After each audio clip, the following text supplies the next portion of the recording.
All right, everybody, how are you? And hello from San Francisco. I'm Mel Robbins, and this is Mindset Reset. It is a month-long free, no strings attached training program to help you learn the science and the simple tools that you can use to reset your negative beliefs, to crush self doubt, to stop trashing yourself in your mind, to get a hold of your stress, to even cure yourself of anxiety, and to build a positive mental game. Because when you win the mental game, your entire life will change. In fact, if you learn how to change how you think, you'll change your life. If you're not a part of Mindset Reset, just go to melrobbins.com/mindset reset. So that's melrobbins.com/mindset reset. If you are already signed up, thank you for being a part of this. We've got more than 200,000 people from around the world who are taking part in this free game-changing program. I hope you're enjoying it. If you are, give us a thumbs up. Please tell us in the comments where you are watching from. We are in the middle of Anxiety Week, and we call it Anxiety Week because one of the major things that you're dealing with, or that people in your life are dealing with, is a rise in generalized anxiety. And today we're going to be talking about anchor thoughts. We are building on what we've already covered. We're going to be talking about the life-changing impact of using anchor thoughts. And if you are just watching this video as the first video that you've ever watched in the Mindset Reset series, no worries. You're not behind. There's nothing there's no test. There's nothing to ace here. You're not in competition with anybody. You can take a deep breath and realize that you're watching this video for a reason. And I'm going to cover something in this video that will change your life. And if you would like to see all the other videos that I refer to, just go to our YouTube channel, go to our Facebook page, search for the hashtag Mindset Reset. You will find our videos. We are on day 15, and we are on day number 3 of Anxiety Week. So we've already covered the connection between worrying and anxiety, and how anxiety begins with the things that you're thinking about. And that then agitates your body, and then your habit of worrying, along with how your body's agitated, becomes a recipe for disaster. And so all anxiety that I talk about, when you have generalized anxiety, all anxiety begins and ends with you changing your thinking patterns. That's how you're going to get control of this. Yes, that was video 13. Video 14, which was yesterday, is all about triggers. And we asked you to go through your day, and from the moment you wake up to the moment that you go to bed, to identify the things that trigger you. Is it thinking about walking into work? Is it 5 o'clock at night when the lights start to dim outside and people are coming home from your family, or your boyfriend or girlfriend or husband or wife is coming home and there's conflict, and that is triggering you to remember things from your childhood? What are the triggers? It's super important to identify the triggers that trigger you to start to worry or trigger your body to start to feel agitated, because then we can create what's called an A-B plan. And that's exactly what we're going to do today for all the triggers that you wrote down.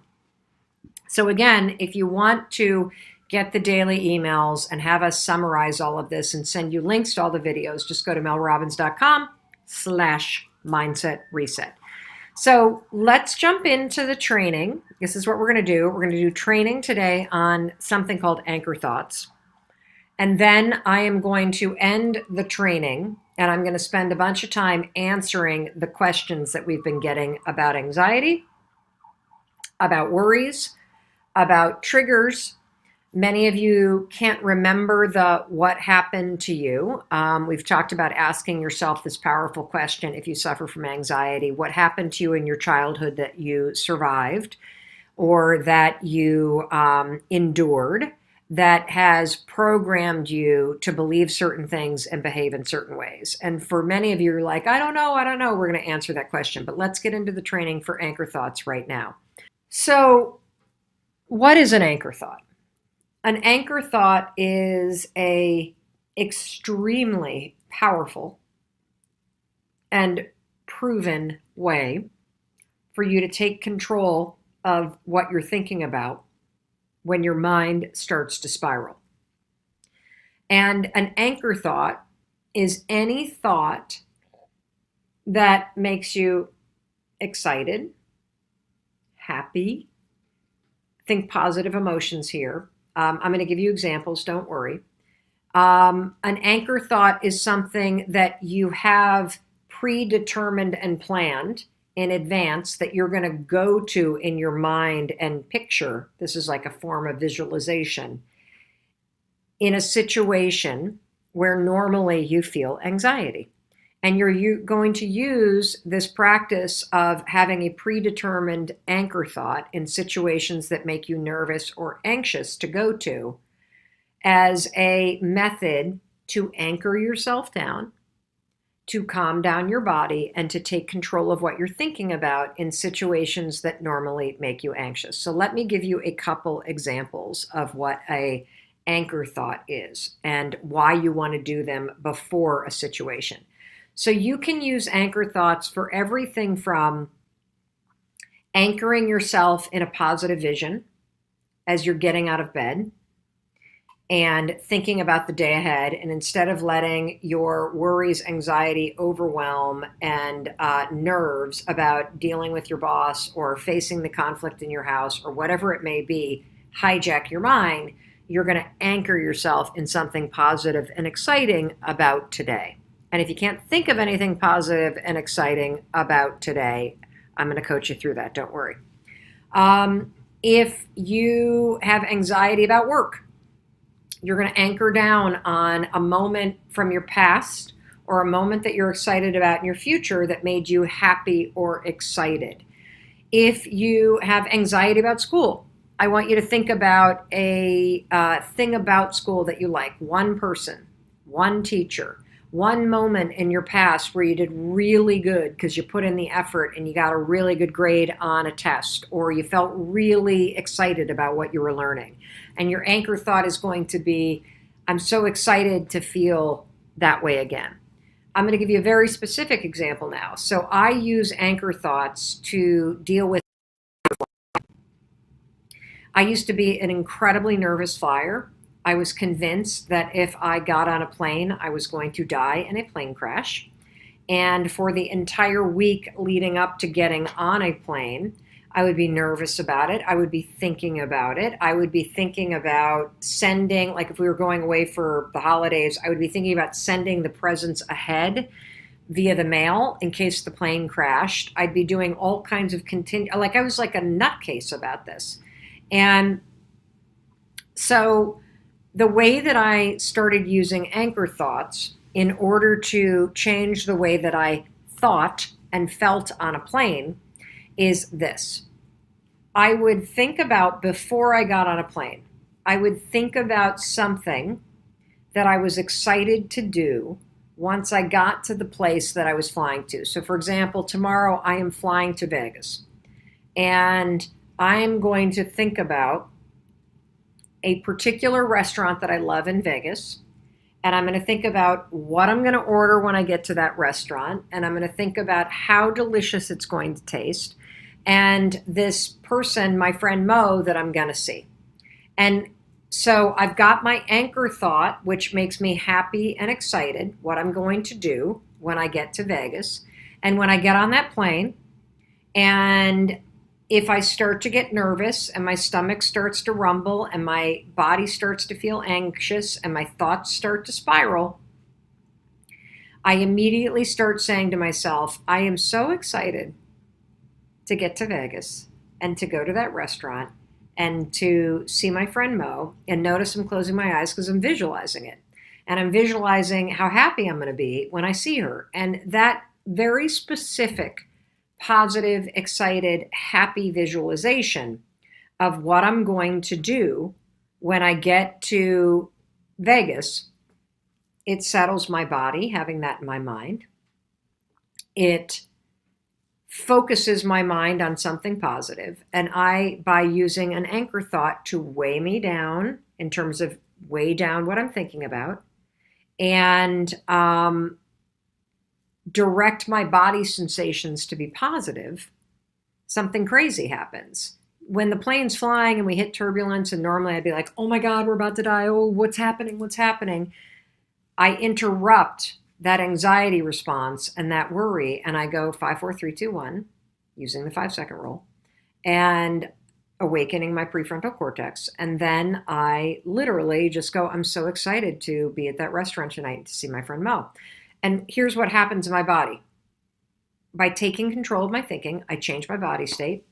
I've directed my thoughts. I've won the mental game. And my mind goes, oh, yeah, she's excited. And here's what's really interesting about it. Normally, if I were on a plane and I got nervous, the plane starts to bounce, right? So what happens? Immediately your mind starts to worry. Then your body starts to feel anxious because your mind is so busy worrying about whether or not the plane makes it. And then because your body is now starting to get anxious and you got a pit in your stomach and your armpits are starting to sweat and your heart is starting to race, the body sensations that were caused by your mind thinking worries are now getting worse, and now the worries get worse. So it becomes this self-fulfilling thing. And you actually make yourself miserable.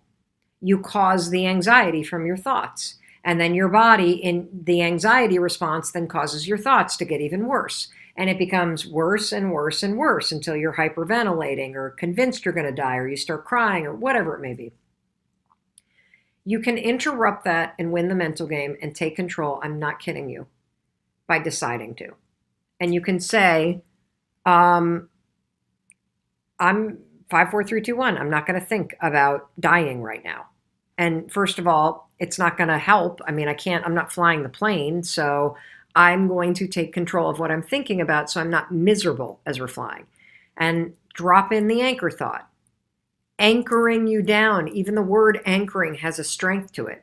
Instead of your thoughts drifting all over the place, you're anchoring down and you're making your mind do exactly what you want it to do. And what I want it to do is to think about what I'm excited about when I get to Vegas. Because here's the thing about it. If I go to that restaurant and I see my friend Mo, obviously the plane made it. And so one of the other things that's powerful about an anchor thought is because your anchor thoughts relate to what you're doing, it makes sense to your brain, so your brain believes it.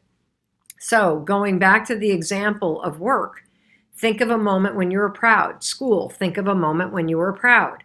And tell yourself, I'm excited to feel that way again, or I'm excited to do well on this test, or I'm excited to learn what I'm going to learn, or I'm excited to have this conversation with my professor, or get this test over with and feel good again. And because the anchor thought that you're creating is related to what you're doing, it is going to make sense to your brain, your body will settle, you're going to get control of your mind, and that is how you win the mental game. You notice when your thoughts drift, you notice when the worries are starting, and you, boom, cut it off with an anchor thought. Let me give you another example, and then we're going to go into questions. Because what I want you to do for every single trigger you have, we had you yesterday in video 14, go through your day and come up with every single trigger that triggers your thoughts to spiral to the negative. Now what we're going to do is we're going to use the power and the science of anchor thoughts, something that we can think of that you can anchor down on that is positive, happy, exciting, encouraging, about somehow related to the thing that's triggering you. And I'm going to walk you through some examples. I want to give you another one, though, for those of you that have kids that are watching. So when my son, our son was younger, he used to be completely anxious about sleepovers. There was just something about sleepovers that really freaked him out. And so before sleepovers, we would come up with an anchor thought that was related to the sleepover itself. So what are you excited to do in the morning? Now, notice I said the morning.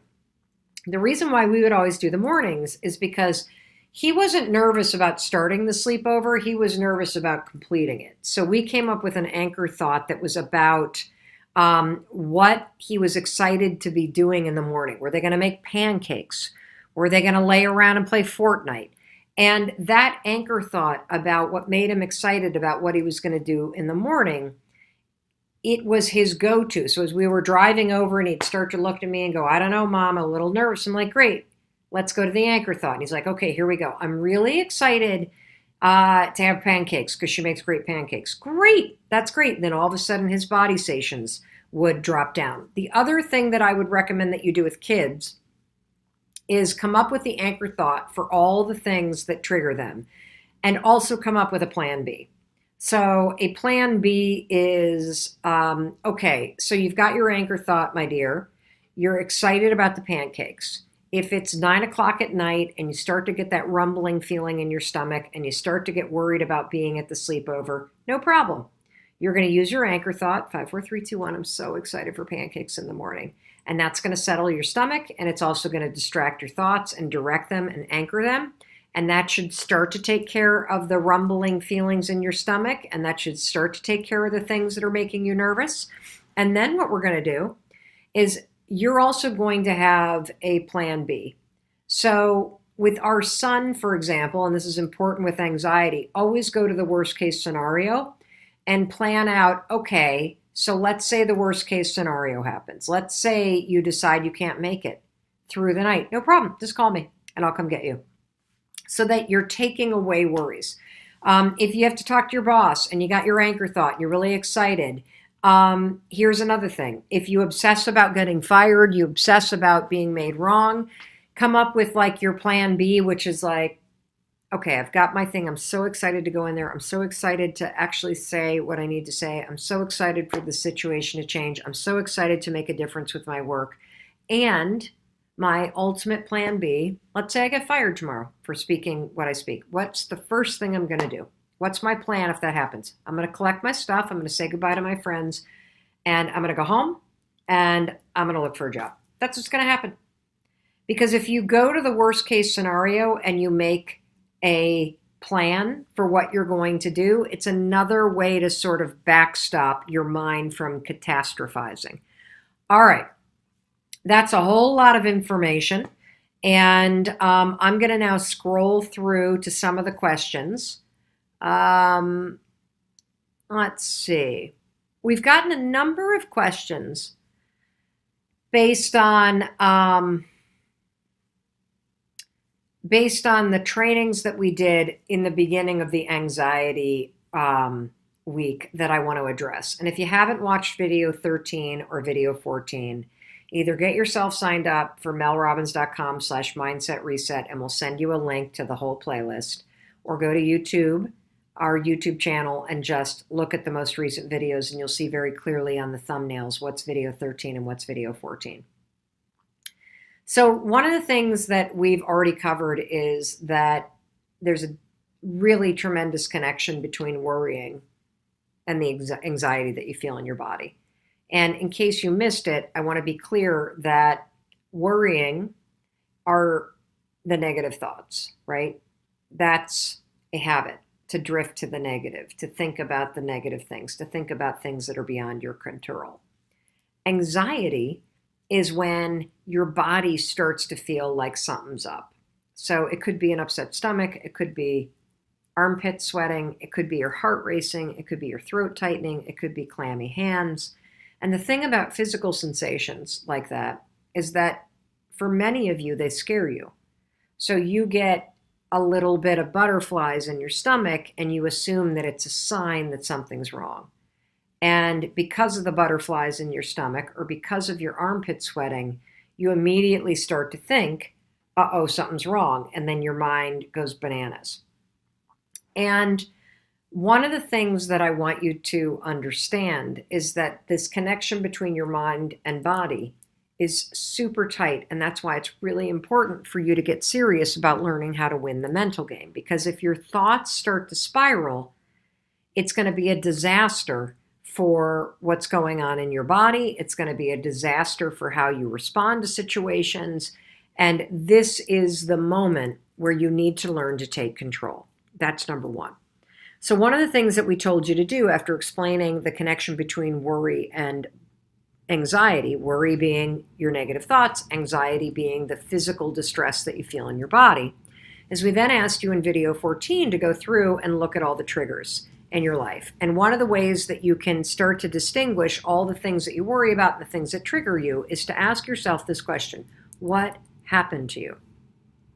Did you grow up in a household where your parents were on edge, and so consequently as a kid, in order to endure that, you were always really quiet? You never spoke up because when people spoke up, they got in trouble. You tried to fly under the radar screen, and now that you're an adult, you can't understand why you have such trouble speaking up and anxiety around it. And there were a lot of you that said that you couldn't figure out what had happened. And here's what I want you to understand. My philosophy about human beings is that when we're kids, we develop strategies as 6, 7, 8, 9, 10, 11, 12-year-olds in order to fit in and in order to make sure that our parents love us. And those strategies tend to work when we're little. So an example that I gave yesterday is, maybe you had a parent that drank too much, and when they came home at 5 o'clock, that's when the bottles started to open, and that's when the arguments started to happen. And now as an adult, you can't understand why around 5 o'clock you get a little tense. Or you can't understand why, when your partner or spouse starts to drink, it puts you on edge, even though they're not abusive or they're not a yeller.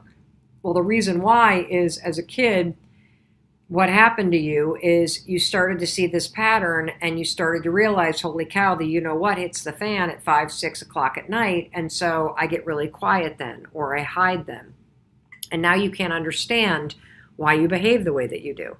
Well, for those of you that can't figure out what happened to you that helped you develop the patterns that you have now that you're stuck with and you're frustrated by, I think a lot of you are getting really stuck because you're looking for big traumatic things.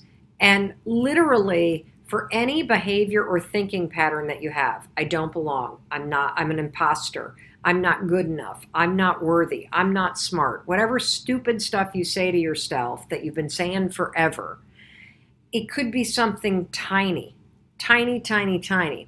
I want to, the place to go if you can't figure out what the big thing is think of a moment from your childhood where you felt either left out, or you felt like an outsider, or you felt judged, or you just felt uncomfortable.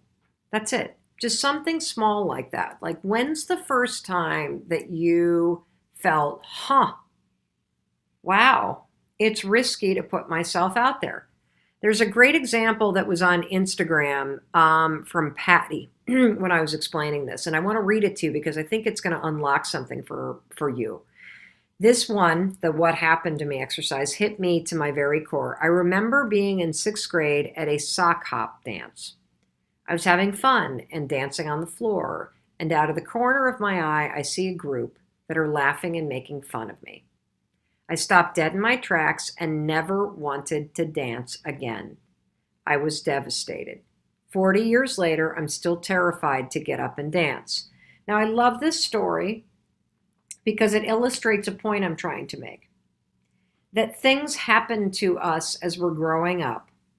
And in order to endure them, survive them, process them, in our puny little brains as 4th, 5th, 6th, 7th, and 8th graders, we make decisions. And those decisions that we make carry forward for the rest of our lives. So in Patty's example, she's talking about how she noticed a bunch of kids out of the corner of her eye making fun of her. And so she made a decision not to put herself out there. She hasn't danced since then. Still very hard to get on the dance floor because of that one incident.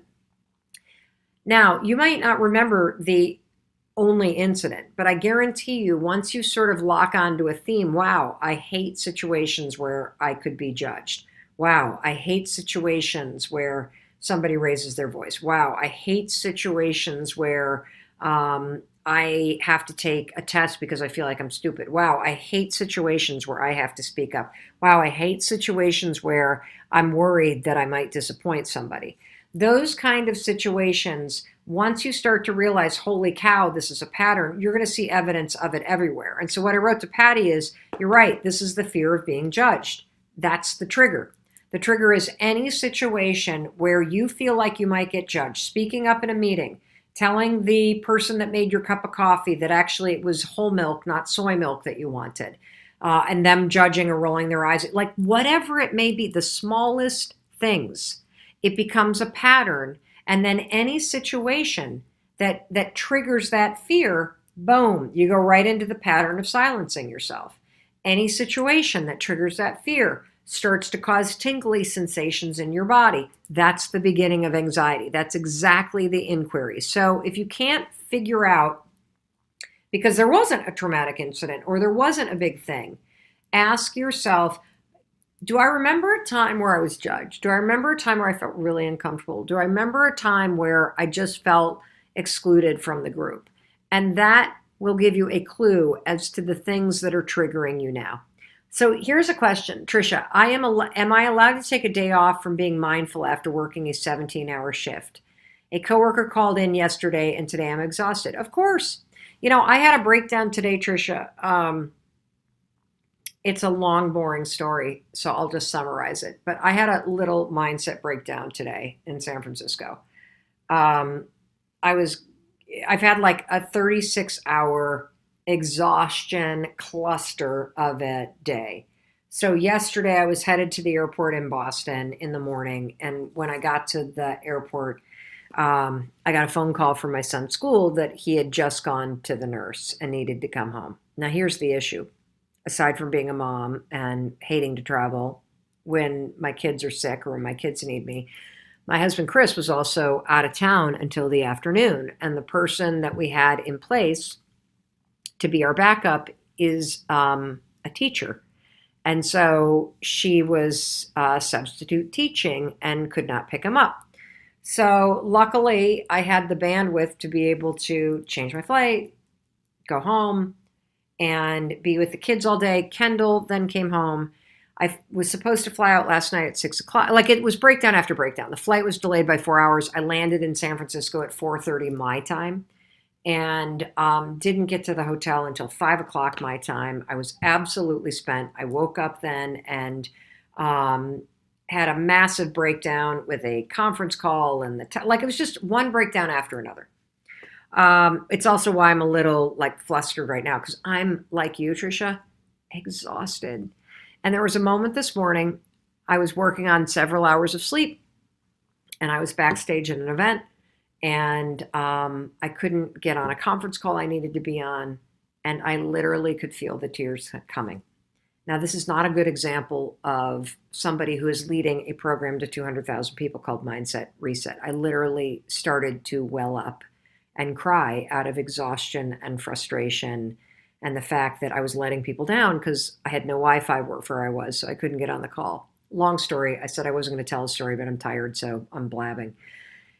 And I was pretty down for probably, I'd say 35 minutes today. I kept trying to redirect my thoughts, but I was just tired and emotionally worn out and just feeling like I was disappointed by all the breakdowns. But the cool thing is that as soon as my tears welled up, that was sort of the emotional break that I needed. And I immediately just was able to use the tools that I'm talking about and I'm teaching to you, which is to recognize, okay, it doesn't serve me to get into a mindset where I'm beating myself up. It doesn't serve me to start getting upset. It doesn't serve the people that I need to go on stage and speak to. It doesn't serve the people with the call that I missed. And so the thing that you're going to notice is, yes, there are going to be days, Trisha, where you're exhausted. And that's why I keep saying that a mindset reset, it's not an event, you guys. It's a process. And it's a skill. And it's something you practice all day long. And there are going to be days that blow.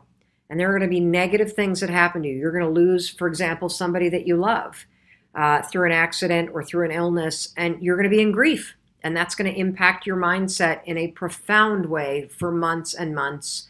And in many cases, for the rest of your life.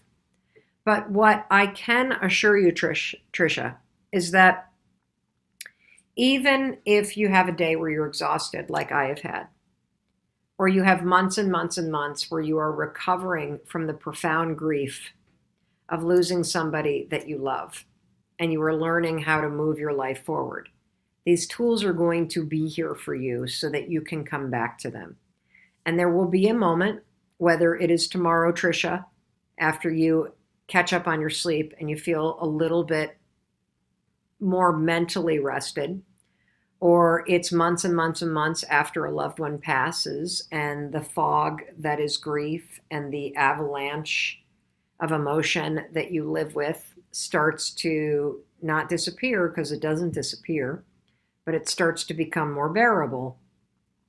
You'll have the space to come back to the things that you're learning in this program about how you can choose what you think about. And that's the power of it. Elizabeth, can you relate this to help with test anxiety? Absolutely. So here's the thing about test anxiety, everybody. There was a study done at Harvard Medical School where they explored test anxiety.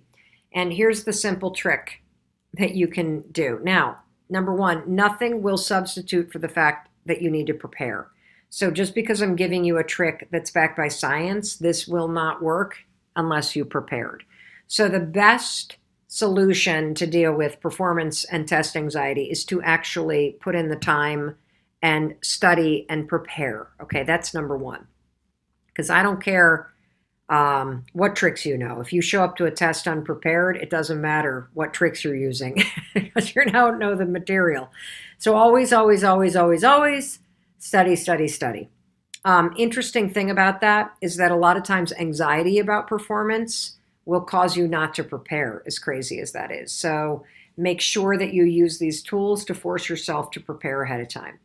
The day of the test, you're simply going to visualize yourself walking out of the exam feeling hopeful and happy that you did a good job. So, and proud about how you prepared. And before the test, you're going to be saying to yourself, I'm really excited because I'm ready for this test. I'm really excited because I've been studying all semester. I'm really excited to get this test over. I'm really excited. And you're just going to kind of keep saying the I'm excited mantra, because what they learned at Harvard Business or Harvard Medical School is that when you simply say I'm excited before a situation that gives you performance anxiety, you not only take control of your thoughts, you settle your body, and you block the flow of cortisol to your prefrontal cortex, and that helps you maintain the executive center of your brain's ability to focus and to remember what you studied. So again, preparation is key. Make sure you prepare. Beforehand, just walk in and say, I'm really excited to take this because I prepared. I'm really excited to take this because I'm sick of studying and I'm ready to go. Something like that. All right, how can I manage financial worries with an anchor thought? Gio, excellent question. So how you manage them is I want you to forecast 2 years from now, and don't be thinking about a Lamborghini. Be thinking about something that is be thinking about a vision that is something that you believe that you can accomplish. Maybe you want to save up money to take the kids to Disney World. Maybe you want to save up money to be able to put down a down payment on your first house. Maybe you want to pay off your student loans. Maybe you want to pay off your credit card debt. Maybe you want to get $10,000 in savings. Whatever it may be, something that is achievable. So, not like you're drinking some sort of magic potion and suddenly you win the lottery, but something that's achievable through consistent effort. Think about 2 years out, and your anchor thoughts are all around how proud you're going to feel when you've achieved this goal. And the reason why you want to go, I'm really excited, so that for 2 years from now, when I can look at my bank account and see this, I'm really excited. I'm going to feel so proud of myself that 2 years from now, I can look back and see that I've done the work. And the reason why this anchor thought's so important is getting anxious and worried about your financial situation isn't going to help you. If worrying about it motivates you to get into action and be disciplined and take the consistent actions you need in order to change it, then worry. But for most of us, the worrying is counterproductive.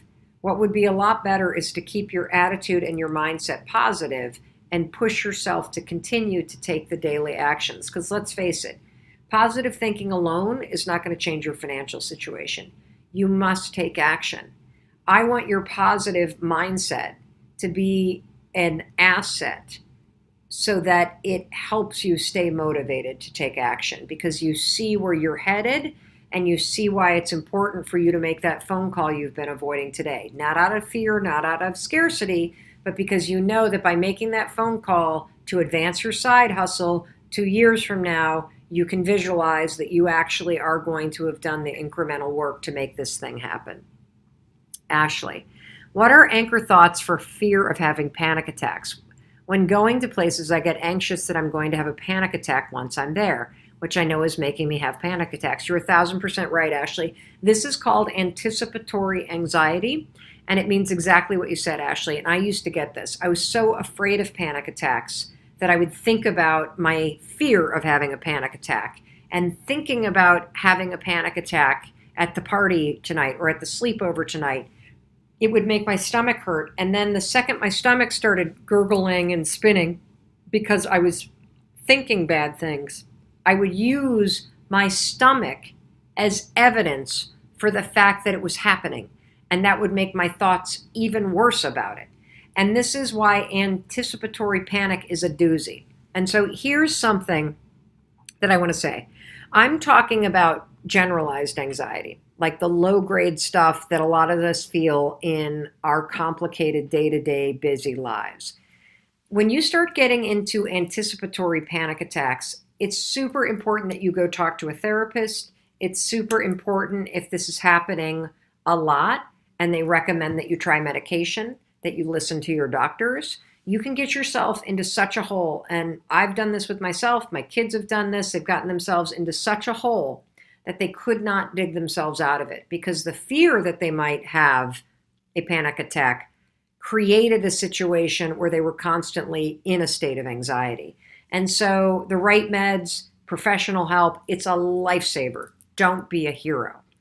That said, what you can do is you can create an anchor thought that is of you leaving the situation, like the party, and saying to yourself, wow, I'm so proud of myself. I didn't have a panic attack. I actually enjoyed myself. The second thing that you need to do, Ashley, and this is critical, is you have to understand. You have to, and I would beg you to rewatch video 13 and video 14. You have to understand the connection between your worries and your body. And you have to understand that just because you have butterflies, it doesn't mean you're having a panic attack. And just because your heart is racing, it doesn't mean you're having a panic attack. And just because you feel something funny in your throat, it doesn't mean you're having a panic attack. The problem is for you is that body sensations have become the trigger. And anytime, this happened to my son, anytime your body feels off, you're now triggered to think a panic attack is coming. And that is the thing you have to interrupt. And so I would try coming up with some kind of mantra, like it's not a panic attack. My stomach just feels like junk. It's not a panic attack. My throat's just itchy. I would try coming up with some sort of mantra to redirect yourself. And I would also visualize leaving the event, having not had one, and how proud you're going to feel. And the final thing that I would have is I would work with somebody professional to come up with sort of, this is your kind of plan B thing, where what is your list of criteria that allows you to call it a panic attack? Because I think that you're labeling things that are normal everyday experiences as anxiety, and that body sensation thing is triggering you in your mind to think it's a panic attack. I think that's part of the problem. So I think it's essential that you go talk to somebody and sort this out. Julie, how long often does one need to practice using anchor thoughts before it works well?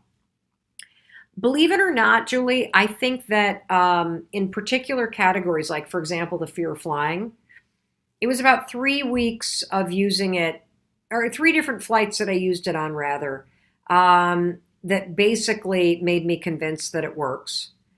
So I would say 3 or 4 times in the same category, you should notice that it's working immediately. If it's not, you probably have the wrong anchor thought, or your anxiety is too clinical and serious that you really need one-on-one professional help. But if you do the same anchor thought for the same situation 2 or 3 times, you should notice a significant exponential jump in your sense and level and feelings of control. And I've gotten so reprogrammed in my mind around flying, I don't even use an anchor thought when I get on a plane anymore. And if I start to feel nervous because it's severe turbulence, I come up with one and it works like a charm. Here's a shout out, Linda Wigren. I joined late, but you just got to the part about as a kid trying to fit into a group. It's my aha moment. I never actually fit in with any group until my 30s. This is not me being dramatic. It's simply the truth. I spent half of my life trying to find my tribe. I accidentally formed one as an adult. Thank you for helping me find this out about myself. It explains a lot.